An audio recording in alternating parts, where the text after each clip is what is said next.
Hey everyone, and welcome back to my channel. It is April and that means that my anniversary with my cat Boozy is coming up, and I thought I would use this opportunity to tell you a little bit about her. Now, if you have watched my channel for a while, or if you are on one of the Discords where I spam all the cat photos, then you might have seen her before. But the way I hope this works is that I will insert some video clips and pictures of her as we go through this little story. I am a cat lover. I always have cats and I like difficult cats. So this is the story of how I adopted a cat that had some violence issues, that they were unsure whether they would even get adopted again, whether it was wise. But we tried it, we gave it a good old try, and so far, fingers crossed, knock on wood, it has worked out quite well. So let me begin this story with a sad thing that happened, and that is that my previous cat passed away. That was in December of 2021, if I remember correctly, and it was very difficult for me because my cat had a sickness and it took a while to diagnose it correctly, and by that point it was basically too late. So all I could do was wait for her to pass away, and that was very difficult for me personally. And so I took a while before I felt ready to adopt a cat again. I also moved town. I moved across half of Germany, so that was also an experience. But when I settled in this place here, I was quite sure that I wanted to adopt a cat again. But then I still waited for half a year for some reason.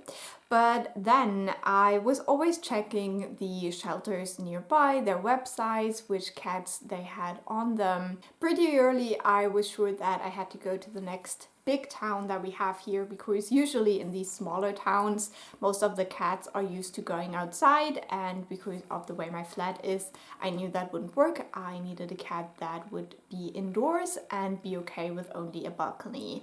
And so I looked at all of the cats they had at this other shelter, and there was one that just really, oh, I felt so bad, but that cat had diabetes and she needed like shots every day. And I live alone and I do like to travel a little bit. So I was like, I can never leave if my cat needs shots every day. Like, how am I supposed to do that? I will never find someone who will come here, clean the litter box, put some food here, and then give my cat a shot. So I decided that that just wouldn't work. And then a couple of days later, I saw another posting for a cat, and that one described that this cat had some behavioral issues, that she had been violent in the past and now she's here. Do you know that I'm talking about you, my love? And that she needed a very, very calm environment where she was the only cat, where there were no children, and where she could just be, basically. And so this was a story that I thought, you know, I'm kind of that person. I live a very, very quiet life. When I'm at home, I usually sit on my couch, read a book, watch something on my laptop. I don't do fancy things. As I said, I do travel from time to time, and then I ask friends to take care of the cat, but that's not something I do like all the time. And so I thought, you know what? I think I should give that a try. And so I called the shelter and I talked to the woman who was basically her main caretaker. And she described to me that in order to adopt her, I would have to go to the shelter multiple times, spend time with the cat to see whether we are compatible at all. And that was quite the challenge because, as I said, this was not in my town. This was in a neighboring town that is much bigger, but I don't have a car. So I had to take the train, which is quite expensive. It definitely adds up. But I was like, okay, we're gonna give it a try. I was like, I'm just gonna go there once without making any commitments, and we're just gonna see how it goes. And I want to really thank my friend Vanessa. She has a booktube channel as well, which I will link down below. But she was kind enough to meet up with me before I went to the shelter. I was really nervous. I was so nervous. And she went with me to the shelter because I had no idea where it was. In Germany, usually these places are not in the city center, but somewhere, you know, in the outer regions of a city. So I had no idea how to get there. Vanessa took me there. She showed me everything. It was really, really helpful. And so, yeah, I met Boozy for the first time, and she was a little bit grumpy. She definitely attacked my shoe right away. But I stayed in this little like room thing. Now the thing is, because she has some issues, she was not allowed to be with the other cats in the like normal rooms where you can adopt cats. She was in the special ward where usually cats only go when they're quarantined, but she had to stay there all the time. And the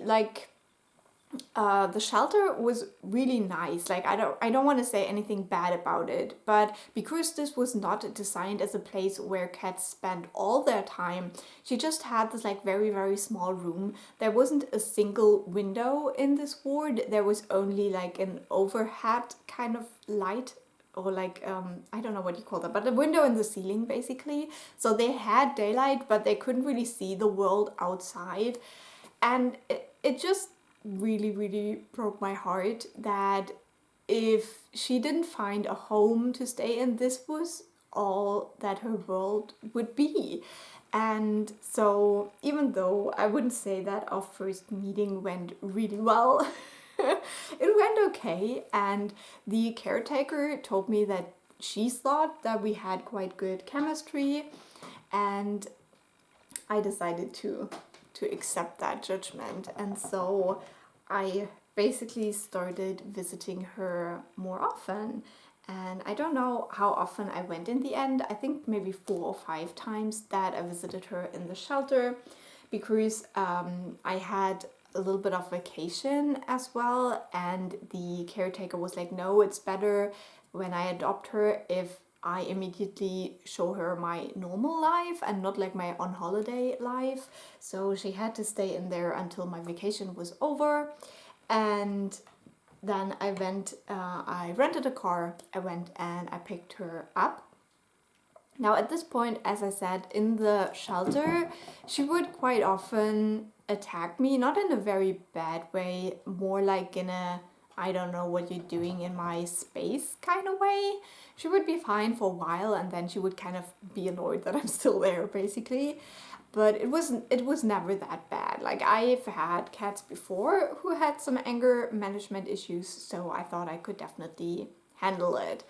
And when I picked her up, one of the things that I had to guarantee was that she could have her own room in this apartment. So basically, we both have our own room. I have the bedroom where she's not allowed, and she has her own room. Now, this is more like a storage room, so unfortunately it also doesn't have a window, because I never planned to have a cat who needed an extra room when I rented this flat. So that's definitely something that I want to change when we move again, that she will get like a real room with a window and where I can put some more stuff in. But right now she has a room that is basically the size that she also had in the shelter, so I don't feel too bad about it. And the important thing with this extra room is that that is hers, and she goes there during the night. So I basically lock her in a way. It is only like one of those like net things, you know, you can close with a zipper, so you can usually use that on your balcony or something like that if you don't want your pets to go out. on the balcony and stuff.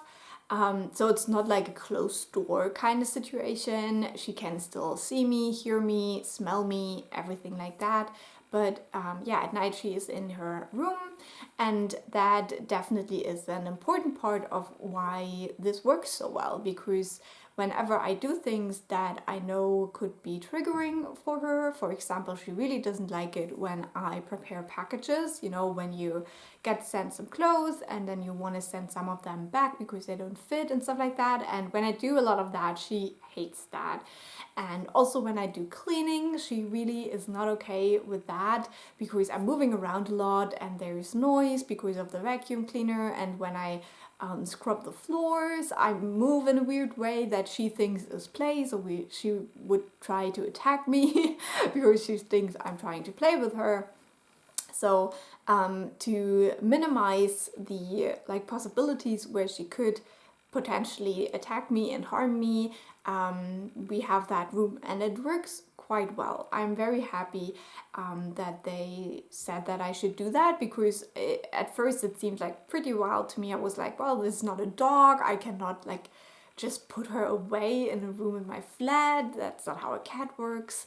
But they had worked with a vet who specializes in these more psychological behavioral aspects, and she said that this extra room would be a very, very good idea.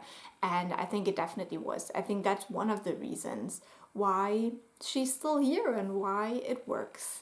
So usually how we do it is I get up in the morning, I will prepare her breakfast before I do anything else, and she will get her breakfast, and then I will do my breakfast and get ready in the morning, and as soon as I'm ready I will let her out of her room. Then usually I will go to work, or if I'm not going to work I will just spend the day with her. And then I will give her dinner before I eat my dinner, and with her dinner I will basically lock her in the room again. So she is out all day, and then at night I put her in the room.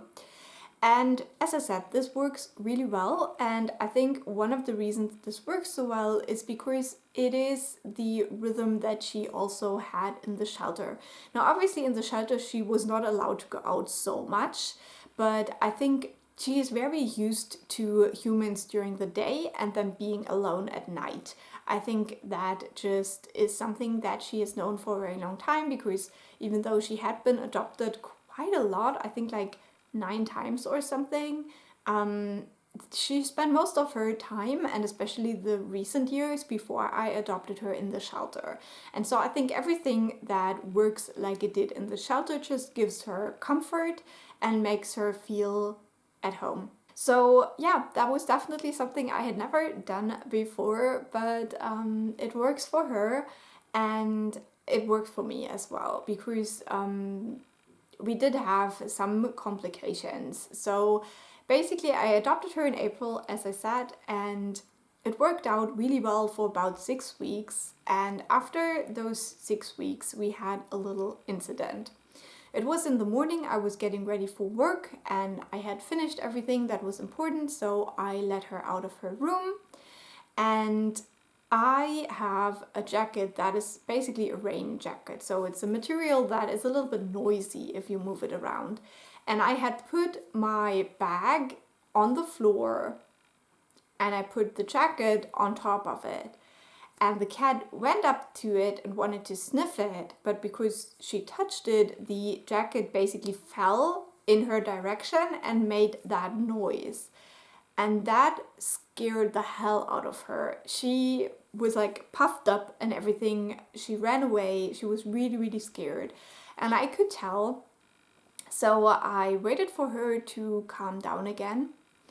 But because I probably didn't wait long enough, the moment, and I did wait quite a long time, but I had to get to work. So the moment I touched the jacket, she attacked me. And from across the room, it's not like she was right next to me, but she sprinted across the room and attacked me. Mostly my arms and my legs, because that's what she reached.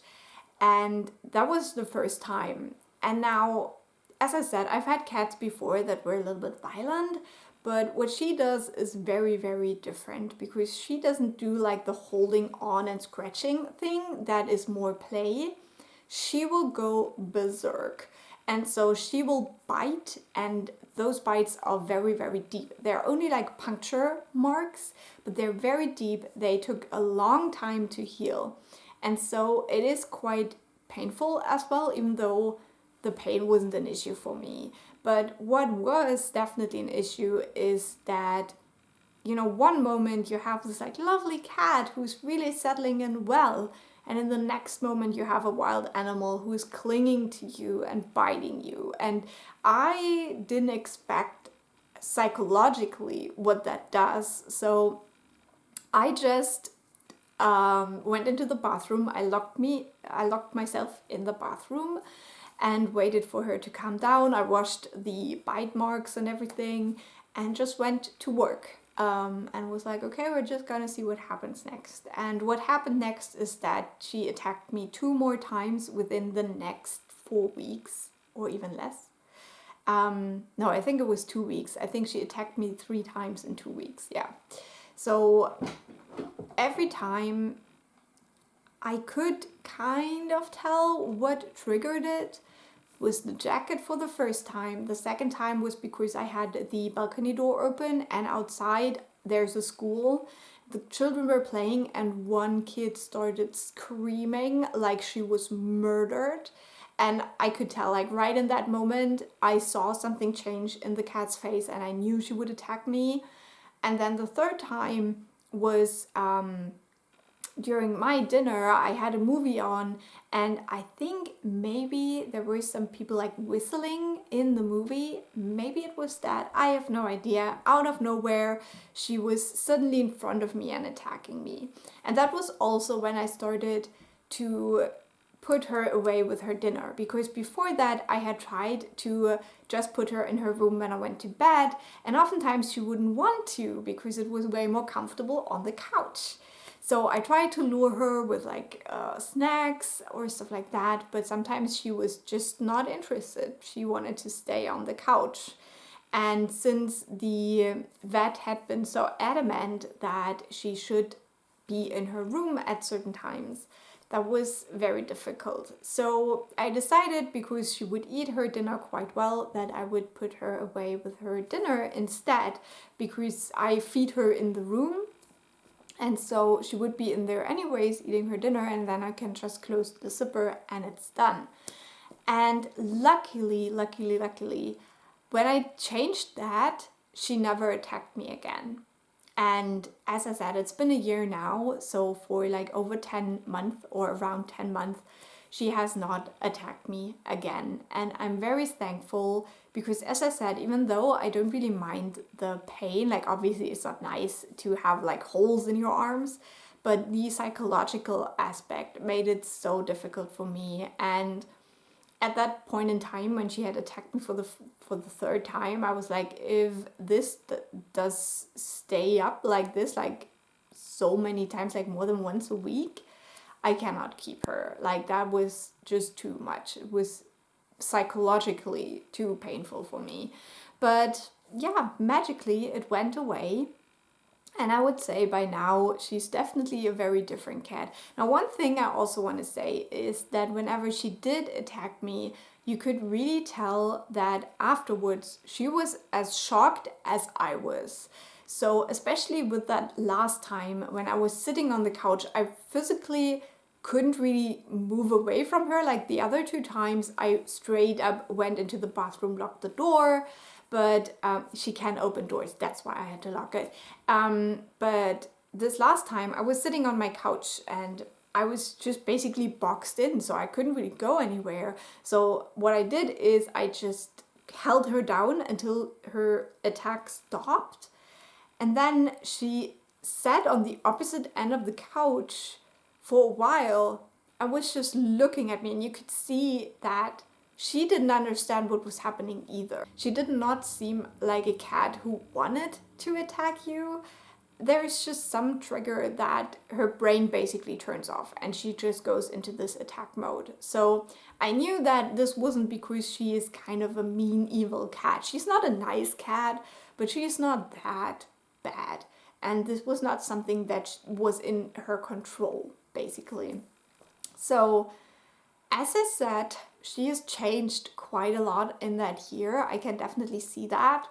And one of the greatest achievements, I would say, is that we can have guests over, which I was very worried about. And again, I have to thank Vanessa because she was, I think, the first one who came over after I adopted her, and I asked whether it was okay to let the cat out of her room. Again, that is one of the reasons why she has the room, so that when there's other people in the flat, she can be in her room, she's safe, everyone else stays safe as well. But I asked whether it would be okay if I let her out, and so I did, and it didn't go like super well, but it also went better than I feared. And so by now I also had another friend over who even took care of her when I went traveling for a couple of days, and that worked out quite well. She even let her pet her. And I was like, the audacity of my cat just being like friendly to other people, and I was so worried she would like kill everyone. Okay, so now my mom called and I have no idea where I was. So whatever interesting story I was telling you, I'm very sorry. It got cut off. But yeah, what else can I say? I'm just very excited. I think I was talking about how she has changed in the year. And I'm just so excited every time that something happens where it could be triggering to her. Like, for example, a couple of months ago, I was closing a drawer and something got kind of stuck while I closed it. And so it made this like very high-pitched screeching noise when I pushed it in. Out of nowhere, the cat was suddenly standing beside me. She was in another room somewhere else in the flat. She was there. And she hissed at me. And I was so excited because that would have been a moment when a couple of months earlier she would have attacked me, but she only hissed at me and the noise, and she did not attack me. So little moments like that, even though that sounds kind of strange to be like, oh, I'm so happy my cat didn't attack me right now. But it is great because I can see the progress, you know, I can see that things that would have triggered her so much a couple of months ago now are not as bad anymore for her to witness. And it's also great for her because I know that she didn't want to attack anyone, but you know, something just happened there. Now, she is also on medication. I wanted to mention that as well, because, you know, as with humans, if you have some psychological or behavioral problems, sometimes medication can be very good. And so she takes 2 different kinds of meds with her food. She's really good about eating it as well. She does need some tuna to get it down, but I'm fine with that. Like, she can have all the tuna she wants, to be honest.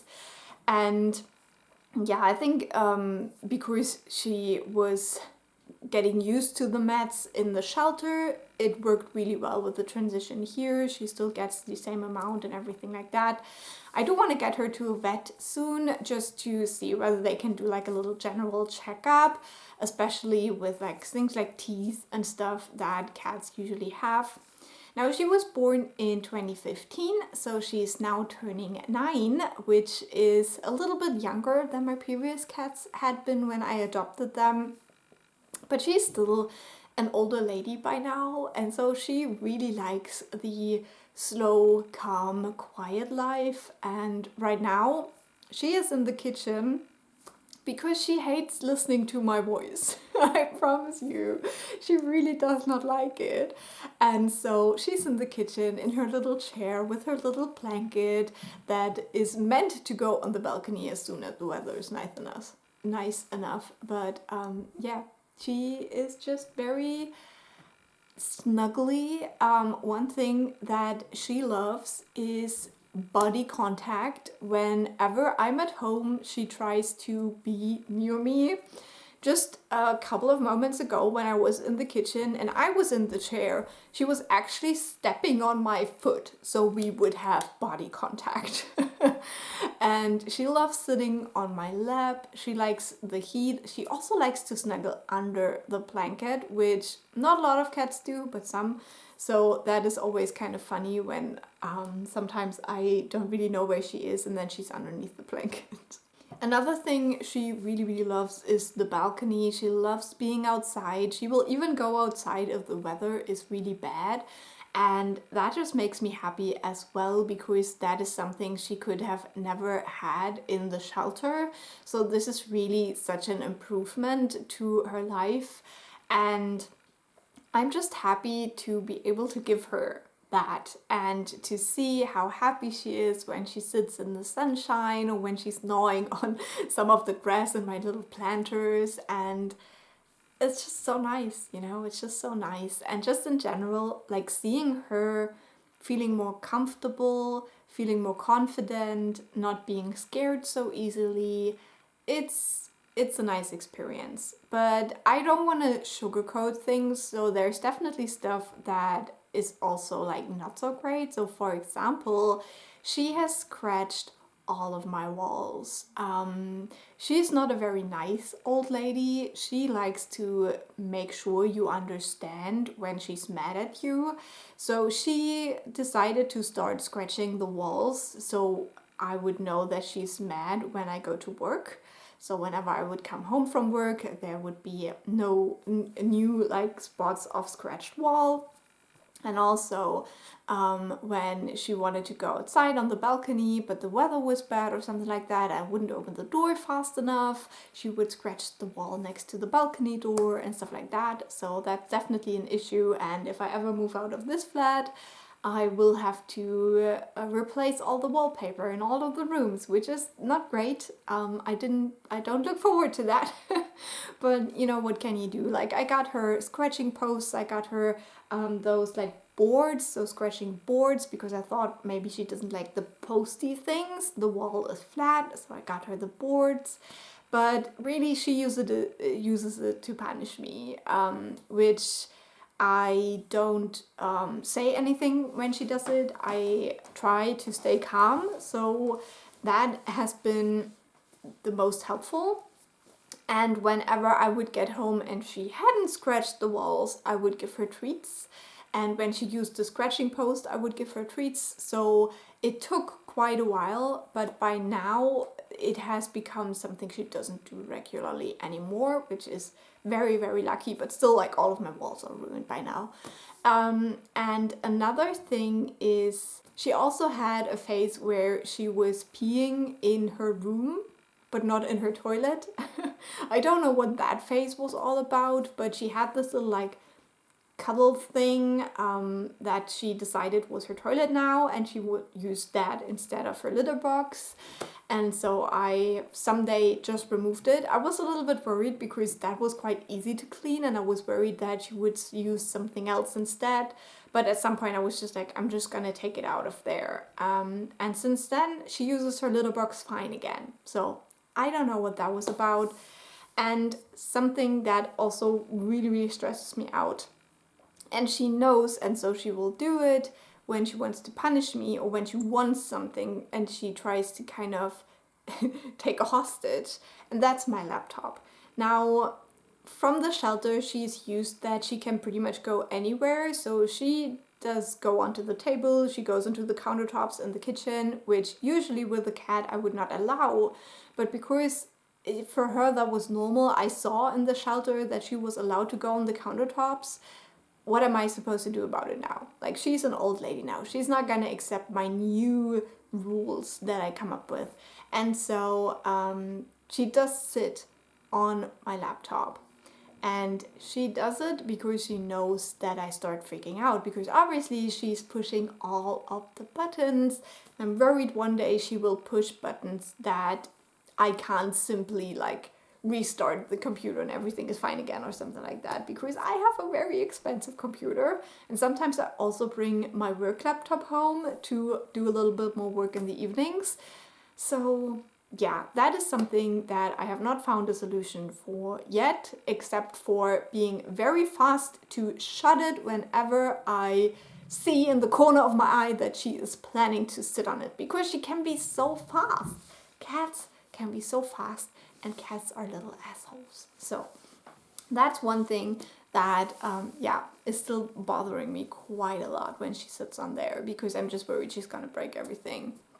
But apart from that, it's going really well. I hope while I was talking to you, this like long monologue, you also got to see some of the cute footage I have of her. One thing we have started trying is for her to work a little harder for her treats. So I'm trying to build little games or make her chase the treats and stuff like that, just so she gets a little bit more movement in as well, because she loved playing in the shelter. We would play all the time, but then she got here, she doesn't really want to play anymore, or maybe she does it when I'm not at home, I don't know. But when I'm home, she doesn't really play a lot. Like sometimes she will get her like little zoomies, but it's very, very rare. So I try to just enhance her movement a little bit more, and yeah, that's how it's going. So with all that being said, would I recommend you get a cat that is behaviorally a little bit difficult? No, not really.